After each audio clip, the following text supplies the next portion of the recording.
The opinions and views expressed here solely belong to the authors and do not necessarily reflect those of the Department of Defense, DoD, or its components. Any mention of commercial products or services does not imply DoD endorsement.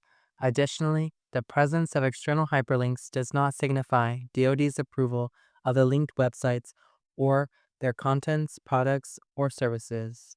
IAW All Now 24/25.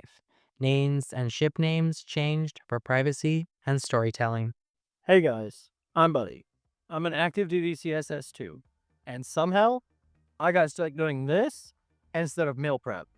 I didn't ask for the drama, but if I'm here, I'm telling it exactly like I see it. Hey y'all, I'm Chantel, the Navy spouse who married into this mess. I absolutely hate drama, but unfortunately, the drama loves me. I've lived through the deployments, clocked the scandals, and honey, I definitely saved those receipts. If it's messy, I've got the full timeline. Welcome aboard. I'm Danny, your trans troublemaker, chaos creator, and scandal stained storyteller. With a flair for the forbidden, if it happened behind closed hatches or under the cover of night, I'm dragging it straight into the light. And this is. Deployed the drama. Let's get started.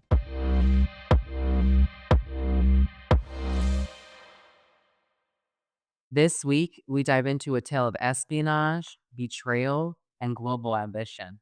From covert operations to century spanning strategies, we're exposing the undercurrent shaping our world. Before we get into this episode, I just wanted to let you guys know that we do have a vlog channel. It is very interesting. Also, we have 2 other episodes, so go try to listen to those. We're still in the beginning of the process. Totally hope that you guys understand. Follow us on our socials at Deploy the Drama Podcast and our, lives with a vlog channel. Um, we unpack the drama over there and show you what really is going on behind closed doors in real life, I guess. Anyways, I'm gonna jump straight into my Beneath the Wave, because we don't really know how we're gonna order these yet, and yeah. So here's my little true crime story for this podcast, my little segment, Beneath the Wave. Hope y'all enjoy it, and stay tuned for more episodes in the future. Welcome to Beneath the Wave, where we delve into the hidden currents shaping our world. I'm Danny, and today we're uncovering a tale of espionage, betrayal, and global abomination that spans continents and challenges international security norms. John Miller, a 63-year-old British businessman, was arrested in Belgrade, Serbia, at the request of the FBI. Miller was accused of conspiring to smuggle sensitive U.S. military technology to China. The arrest was the culmination of a complex sting operation revealing a web of activities. Court documents allege that Miller, along with Chinese official Sui Ganghai, sought to acquire the illegally export U.S. defense articles, including missiles, drones, and cryptographic devices. They reportedly discussed concealing these items within household appliances to evade detection, with plans to ship them through Hong Kong to China. Payments totaling approximately $10,000 were made as deposits for these devices. Beyond smuggling, Miller and Sui allegedly orchestrated a campaign to silence a U.S. based Chinese American artist critical of President Xi Jinping. Their tactics included surveillance, vandalism, and attempts to suppress the artist's work. Notably, they paid FBI informants $36,500 in a failed effort to intimidate the artist into ceasing their dissent. Miller and Sui faced multiple charges: conspiracy, interstate stalking, smuggling, and violation of the Arms Export Control Act. If convicted, they could each face up to 40 years in prison. The case underscores the serious legal consequences of engaging in espionage and transitional repression. This case is part of a broader pattern of Chinese espionage efforts targeting U.S. technology and suppressing dissent abroad. China's methods include leveraging business relationships, coercing individuals, and utilizing state run firms to acquire sensitive information and technology. The arrest of John Miller reveals the intricate and far reaching nature of modern espionage. As nations grapple with these covert threats, vigilance and international cooperation remains paramount. Stay tuned for more insight on Deploy the Drama. So while the headlines scream spy games and smuggled tech, there's a much bigger game board at play. One with moves that have been calculated for decades. China's not just playing catch up, they've got a plan, and it's long, strategic, and global. So now that we've been under the surface, it's time to come up for air and talk about the bigger picture. Because espionage is just one piece of the century long puzzle. Buddy's here to break it down for us in this week's Scuttlebutt: the whispers, the warnings, and what China's really planning by 2049. Buddy, what's the word? So China is planning by 2049 what we call and what they are calling their 100-year plan. It is China's strategic roadmap to achieving national rejuvenation and global dominance by 2049. Sounds scary, right? It's actually not that bad. Within their strategy, they are going to or trying to grow the economy, modernize the military, and upgrade their technological and their cultural influence and advancements. More their technological than cultural advancement, but their advancement. Um, they're wanting to make their military better. They want it to be similar to ours, but obviously, since our stuff is classified, they don't know what ours looks like. They don't know how ours operate. They just know we have them. The 100-year plan is discussed in Michael Pillsbury's book, The 100-Year Marathon, which talks about and explains in depth China's goal to remove the United States as the leading global power. They can try. Now, is that something that is actually going to be achievable? Sean, what do you think? I don't know. I feel like we're going to find out. We'll see. We'll day into it. We'll find out. So China is bouncing the 100-year marathon plan, or whichever one you want to call it. If you want to call it the marathon, you can call it the marathon. If you want to call it the plan, you can call it the plan. Either way, it's the exact same thing. They're using some of Sun Tzu's The Art of War, which I don't know if you've read that book or read any part of that book, because I definitely did not read the whole thing. I've definitely read parts of it. It's a good read from what I read. No idea. I mean, I put some of this together for you, but I honestly was just skimming over it. That's fine. That's why it's my job to do the research. Um, the Art of War basically emphasizes deception, patience, and indirect methods of achieving dominance. The best way to get to world dominance the fastest. Um, Back in 2021, the Chinese Communist Party decided they were going to moderately change their society to a prosperous one. Sorry, the one time that she actually comes to drink water is like when she wants to bother us. Yes.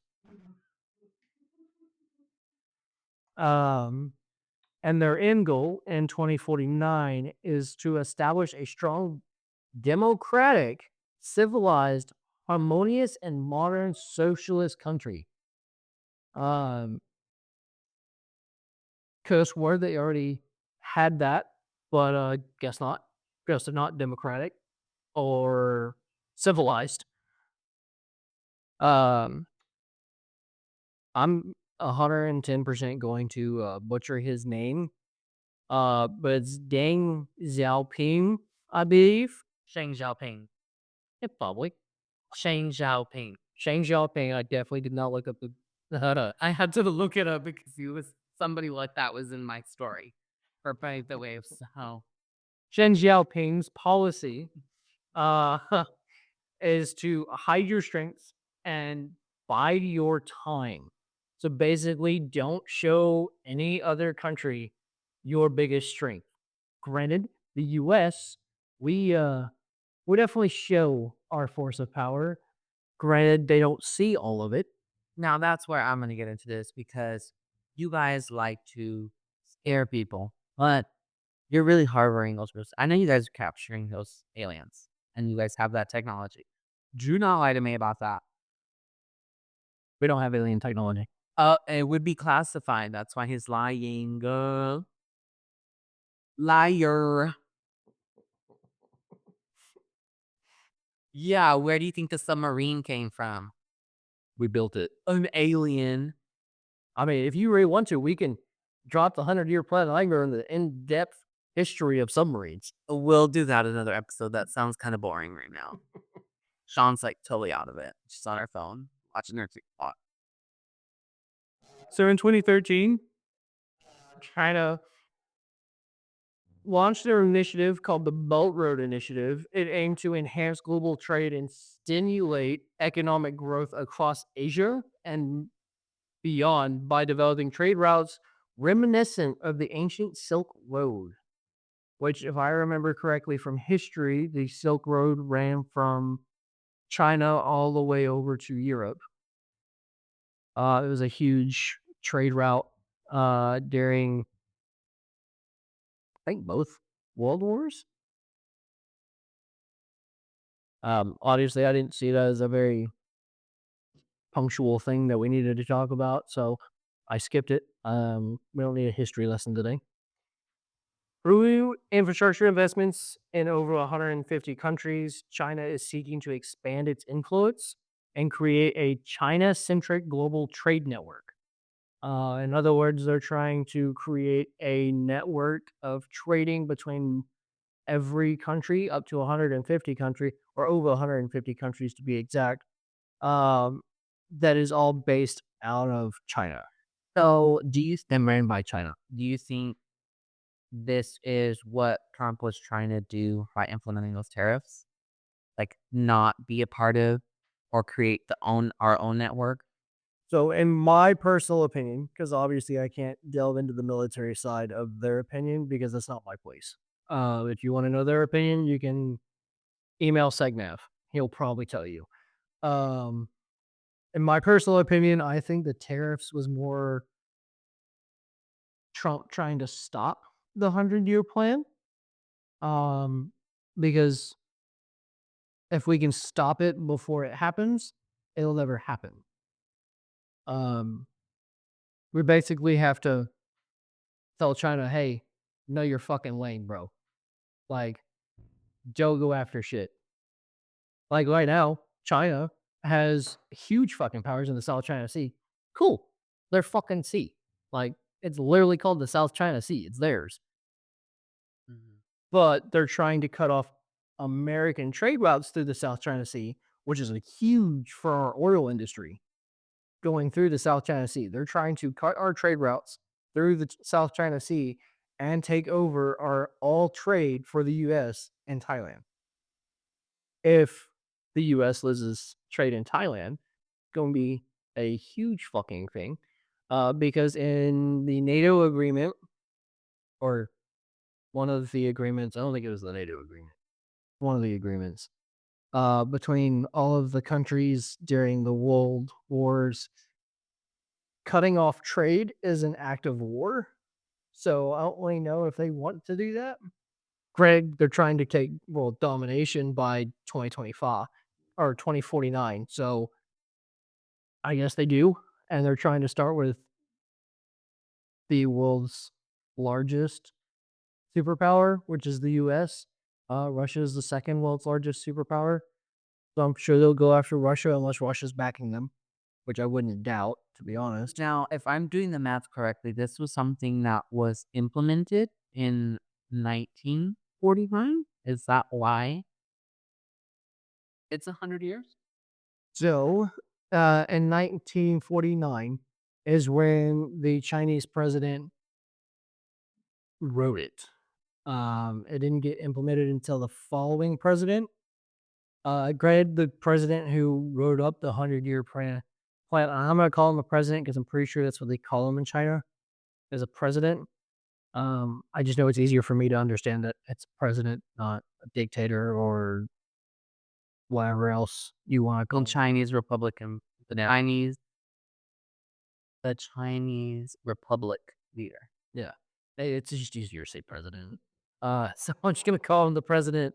But China's president in that time, yes, he started, but he didn't start with military or technology. He started with building their society back up, making it one big society instead of a bunch of different societies within one country. He started building one society, one basis for the whole country, which I don't know if you looked at a map here lately, but China's pretty fucking big.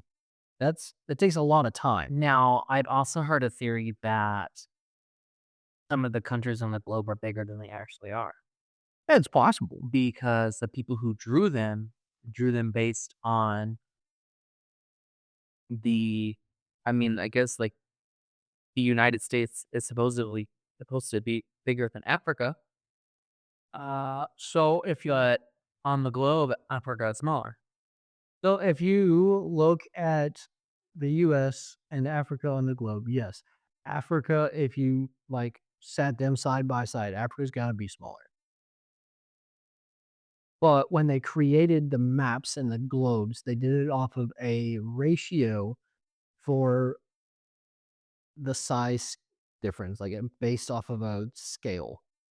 So, like if you're taking a map and drawing it on uh graph paper that's 1 inch by 1 inch squares. So you have to figure out in your head, you have to know, okay, 1 inch equals 1,500 miles.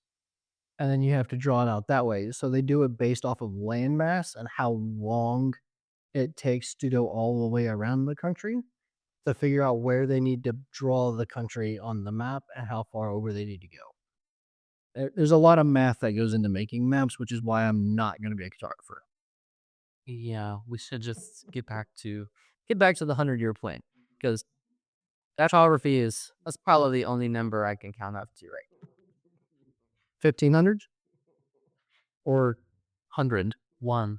One? One. Oh, one. Got it. So we talked about where did we leave? Yes. Okay, so China is manufacturing currently in 2025. They have their made in China rule. It's their portion of the 100-year plan that they needed to hit by this year, which they've done. Uh, China has manufactured high tech industries that includes robotics, aerospace, and biotechnology. Granted, aerospace has been done years ago, like when we first started launching rockets. Granted, the first rocket ever to go into space was by Russia, but it wasn't long after that other countries started following along. Because they were stealing information from other people. More than likely, yes. The aliens, not the aliens. That's exactly what it is. Um, the initiative for 2025 aims to reduce reliance on foreign technology and establish a China as a global leader in innovation. Well, yeah, I mean, look at this. They put clear wrap over this mug to make it look like it has an oil effect. And it says down here, made in China, designed in USA,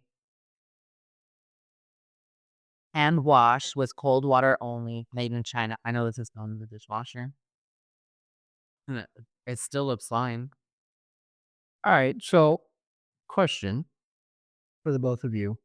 Um, Based off of the Made in China 2025 initiative, do you think Trump is trying to stop China's 2025 initiative?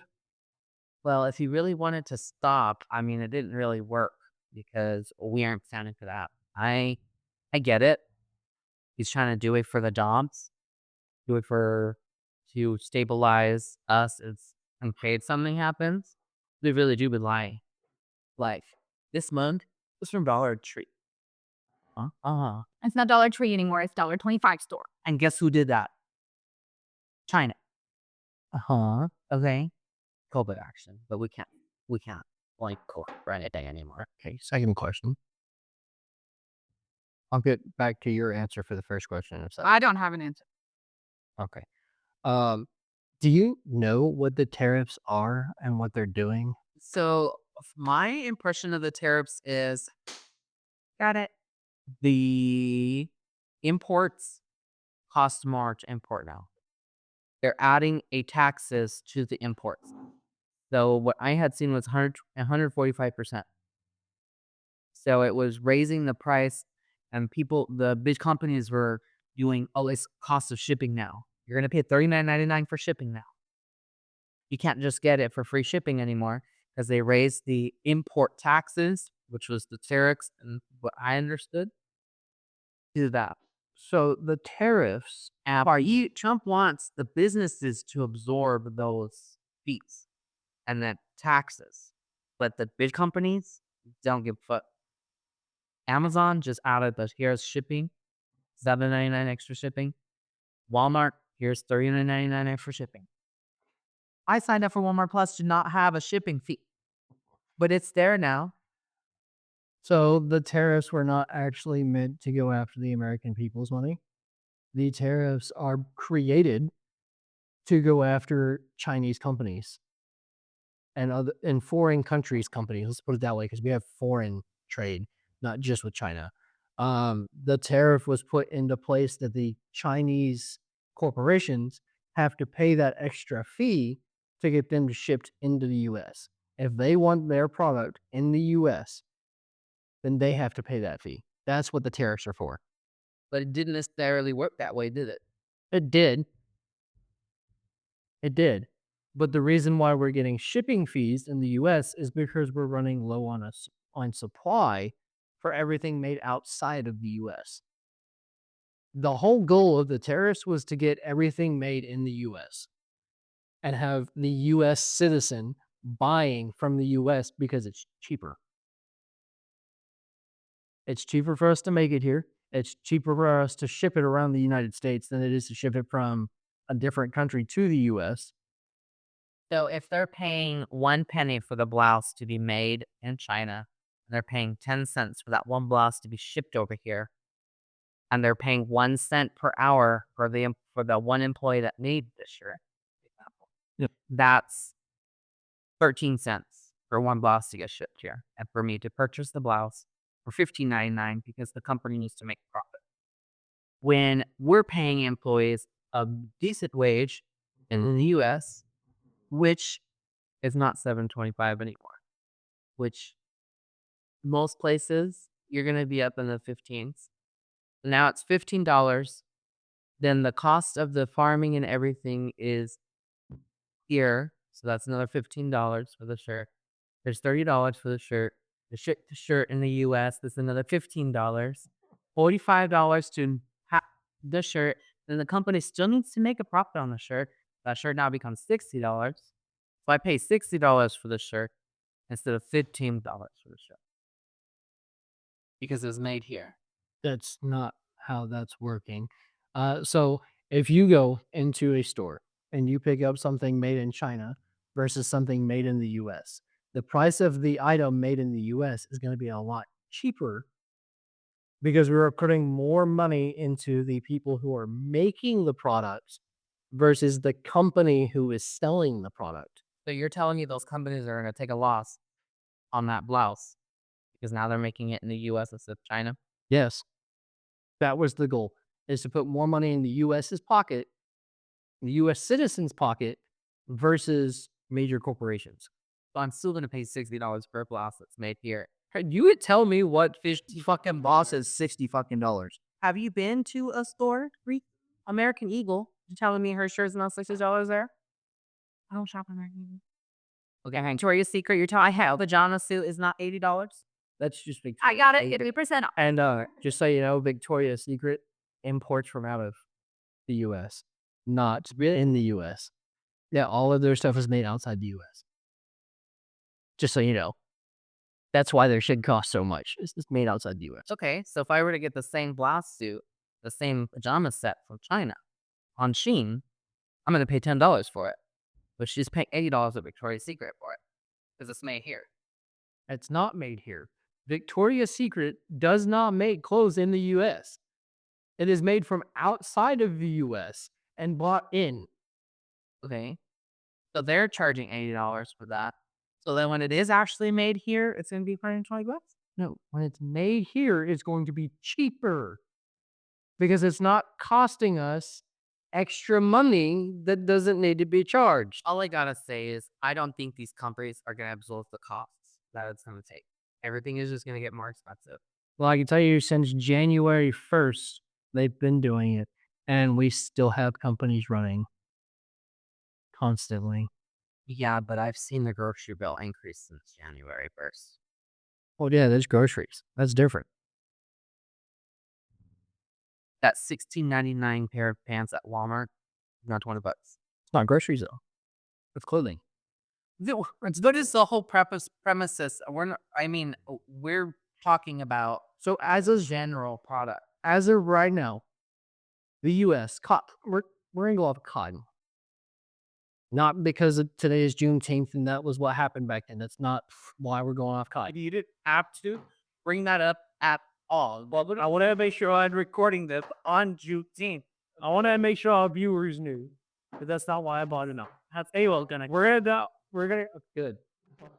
We're gonna get with cotton. So cotton is grown in the U.S. Half of what is sent to shops or sent to factories or sent however it is being sent. I don't know. I've never grown cotton, so I don't know how that business works. However, I do know half of that goes to U.S. factories. The other half of that cotton goes to foreign countries.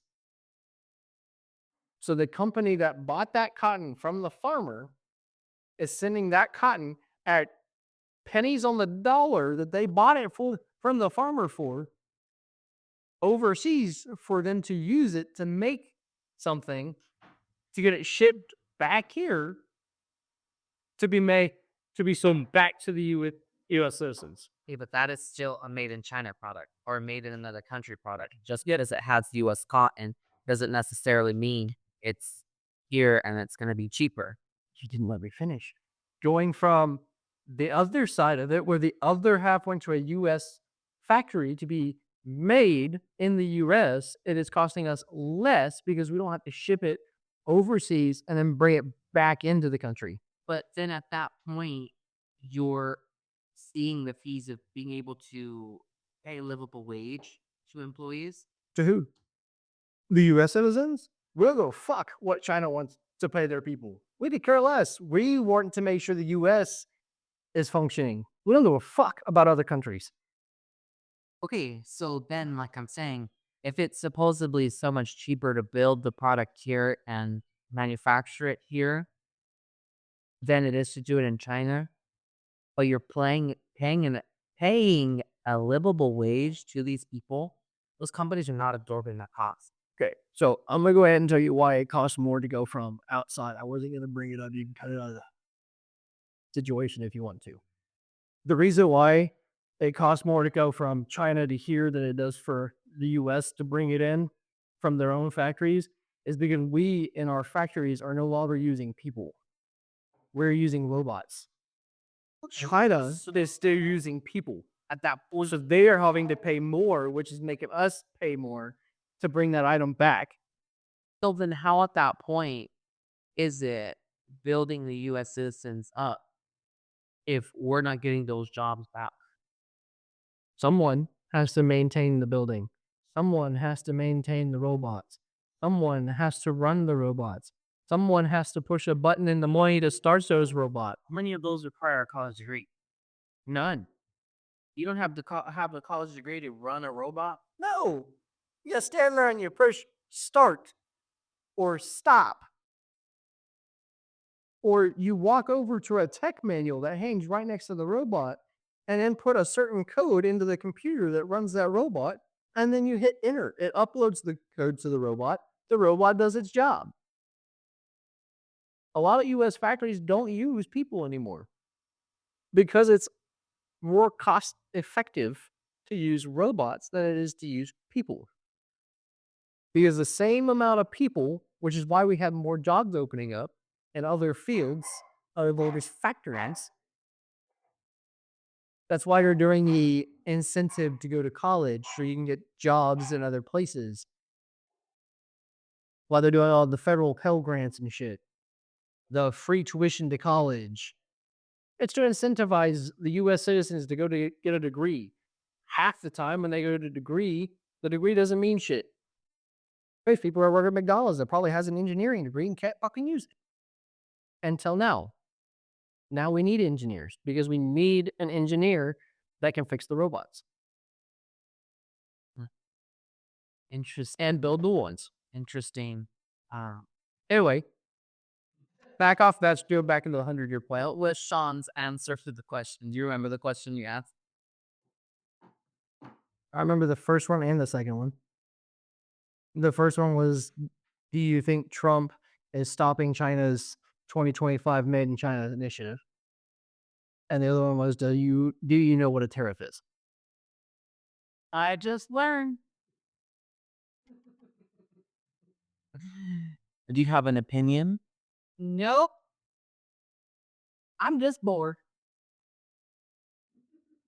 Okay, well, we're almost done with this. And then we'll get it. It's not my strong suit. Well, I understand.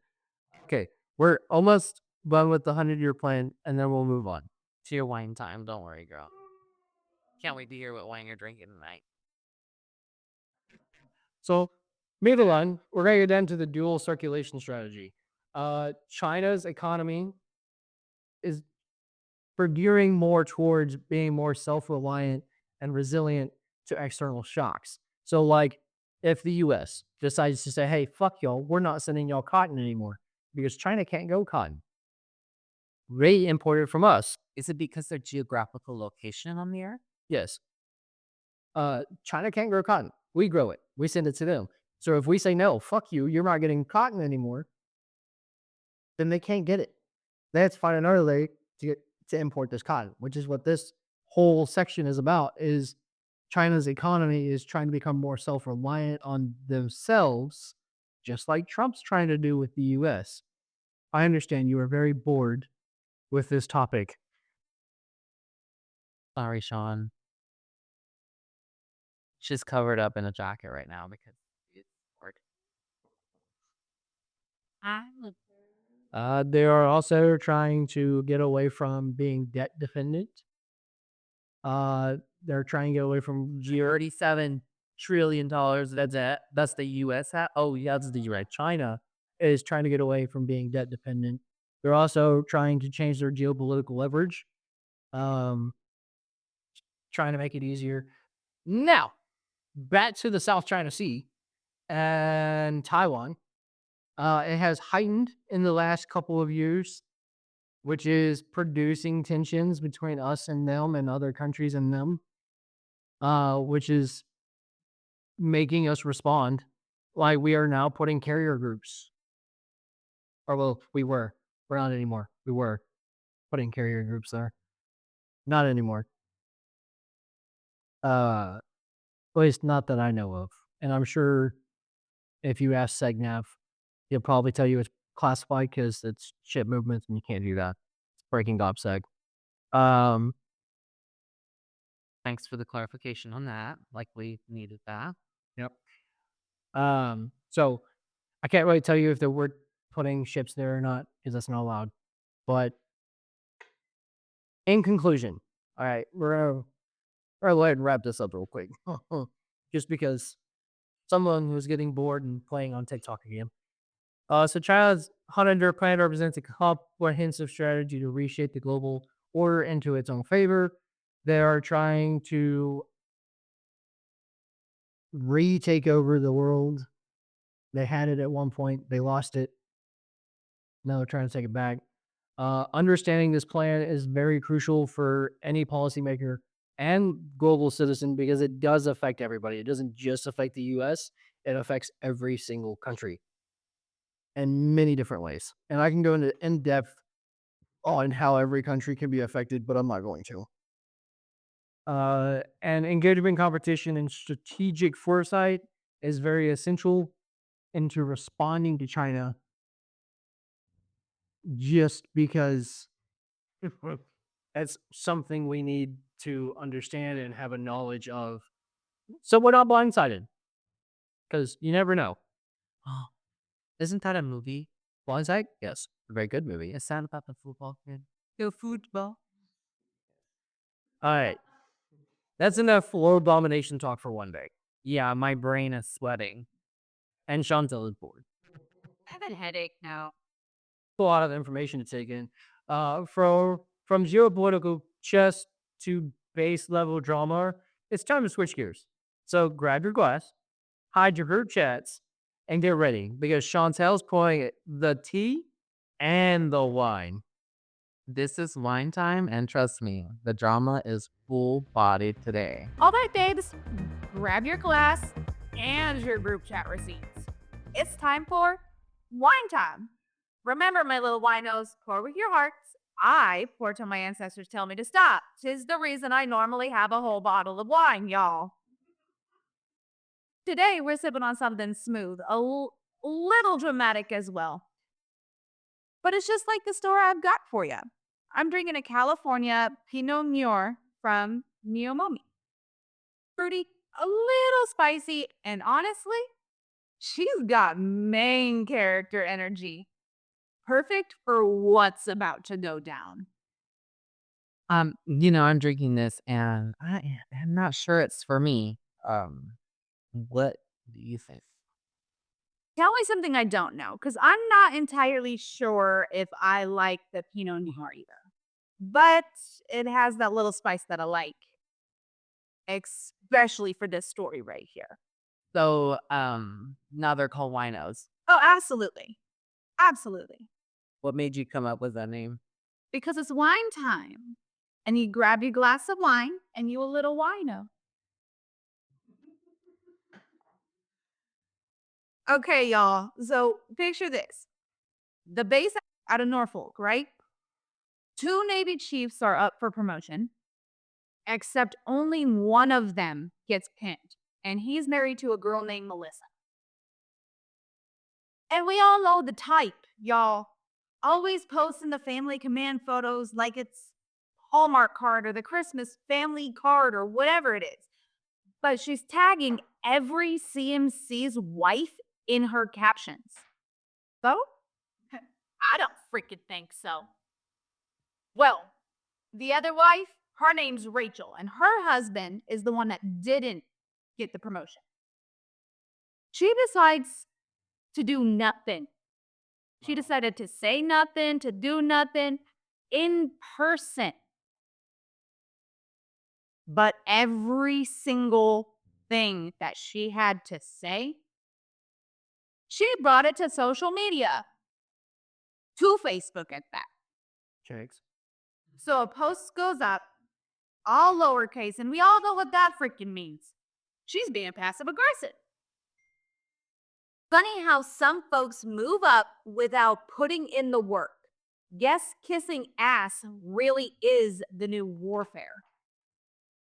That is what Rachel put on Facebook. She didn't tag anybody, she didn't say no names, nothing. But you better believe that Melissa saw it. And you better believe the comment section was popping off. Oh, yeah, definitely. So fast forward about 24 hours, right? And boom, someone sends screenshots to the command ombudsman. Hmm. Now both of the wives are being informally counseled by their husband's chain of command. One of them, allegedly, got told to either take the post down or expect an actual repercussion at the next eval board. Wow. What do you think about that? Do you have any experience with wives getting you in trouble? Yes. Yes. I do.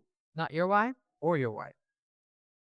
No, my wife's never got me in trouble. Best believe it. Right, yeah. But y'all, the plot thickens. Someone, one of their friends, somebody on Facebook, who knows? Someone uncovers that Rachel actually tried to submit a complaint to Fleet and Family claiming hostile online behavior against Melissa. Like, first off, are you serious? You're the one who freaking started it.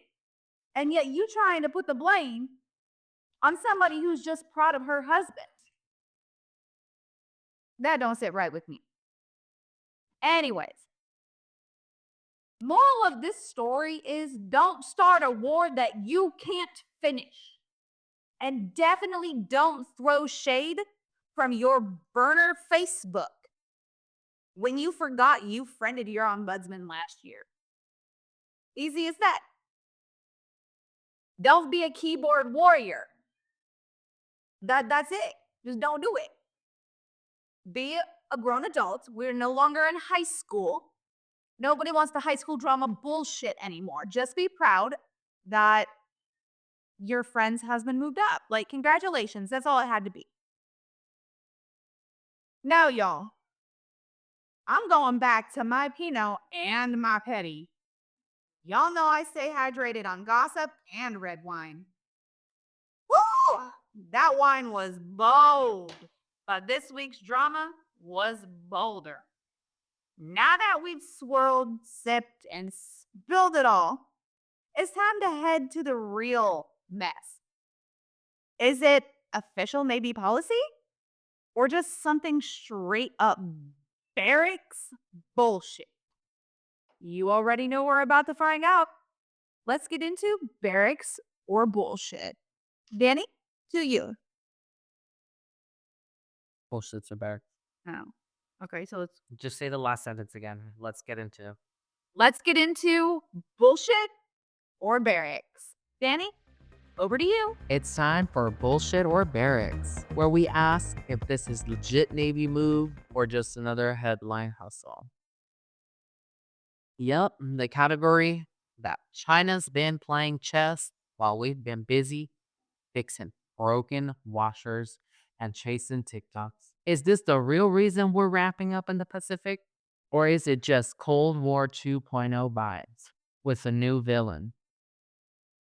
You decide. Strategic foresight or straight up bullshit? Let's get into it. All right. So we have 1, 2, 3. We have a 10. I don't know if all 10 will stay in the podcast, but you guys ready for the first one? Yes. China trains dolphins to protect their naval bases from enemy divers. Is this barracks or is it bullshit? It's bullshit. Barracks. The only reason I know that, if it's correct, is because we do the same thing. Is that Guangyabay? Satellite imagery confirmed they've deployed marine mammals at a strategic base near one of their islands. Mm-hmm. I think it's the Hainan Island. Mm-hmm. Mm. Time to take my medication. I'm getting old. You're 23. I take several medications for a 23-year-old Sean. It's very scary. All right, the next one. There's a secret Chinese military unit that only uses nunchucks and smoke bombs. I'm calling bullshit. I say barracks because I think that'd be cool as fuck. It's bullshit. Sounds I'm calling bullshit.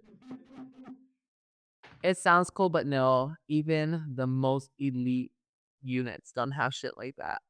That'd be dope as fuck, though. Yeah, what? All right. The Chinese Navy launched the world's first AI-operated aircraft carrier with 0 crew. I'm gonna say bullshit. Barracks. It is bullshit. Mm-hmm. While China is pushing hard on AI, there is no fully uncrewed carrier that exists yet. The US don't even have them yet, As far as you know. as far as I'm allowed to say. That's classified information. That's why I'm not saying it. China has built a fake American military base in the desert to use for target practice. That is 110% barracks. Barracks. It's barracks. They've actually constructed mock-ups of US bases like the ones in Guam and Japan for military drills. Sure have. What are they trying to do? They're just trying to see if the ground and Japan are two places that they're gonna strike first if they do decide to attack the US. So they want to practice taking out Guam and Japan. They want to hit Guam, that a part of their 100-year plan? Or is that just kind of to the side? That's the military portion of it. Taking out the US, becoming the global power. Interesting. All right. There's a Chinese military unit that practices marching underwater. Bullshit. I'm gonna say barracks because it sounds like something China would do. Oh, bullshit. It is bullshit. It sounds like TikTok propaganda, marching underwater. No, thank you. I can't even hold my breath. I do not go into that ocean. No, you can ask Sean. As much as I try. All right. China's military has a video game training division where soldiers are evaluated on how well they play war games. That is barracks. Barracks. Yep. They've gamified training using simulated combat and esports style systems to train strategies. That's pretty cool. We do it too. Really? Yep. You guys wear VRs or what? I can't go into depth. So you're using a VR and you're just there cooking the chicken on the stove, right? And the VR headset. Classified. Again, I cannot go into depth. I know it's very scary when you say stuff like that. But I can't go into depth. Yeah. Because it Trying to give the cat lime. See, here, I offered it a little piece. here's the funny thing. You just lived with me Try being married to me and knowing all of this information and not being able to get it out of me. I don't think I would want to be married to you, buddy. I'm a horrible person. So I've heard. You know, the only person that says that is you? I'm a horrible person. All right, here's another one. Chinese soldiers must memorize and recite Xiaoping's speeches before weapons trainings. First. Bullshit. I was in the 100-year marathon. It is political loyalty. It's part of their training. Barracks? It is barracks. Mm-hmm. Yep. Ideological education is required. Yep. They do stuff like that with you? I mean, you're just reciting speeches. They don't have to memorize speeches, but they recommend we listen to them. Hmm. All right, here's another one. China tested a hypersonic missile that orbited Earth while hitting a test target. I would not doubt if that is barracks. Fuck that. So I'm going with barracks. It actually happened in 2021. It is barrack. All right, y'all. That's another episode locked and loaded. We shipped, we sailed, we spilled, we speculated on a world of domination, and somehow still made time for petty base drama. From beneath the wave to bullshit or barracks, the drama stays deployed. Don't forget to follow, subscribe, and send us your wildest Navy stories, whether it's deployment disasters, base beef, or your roommate stealing your uniforms for OnlyFans. Or if you just want to argue about whether dolphins in uniform count as active duty. We'll see you next time. Same mess, different rank. Until then, keep it salty, keep it petty, and deploy the drama. Bye.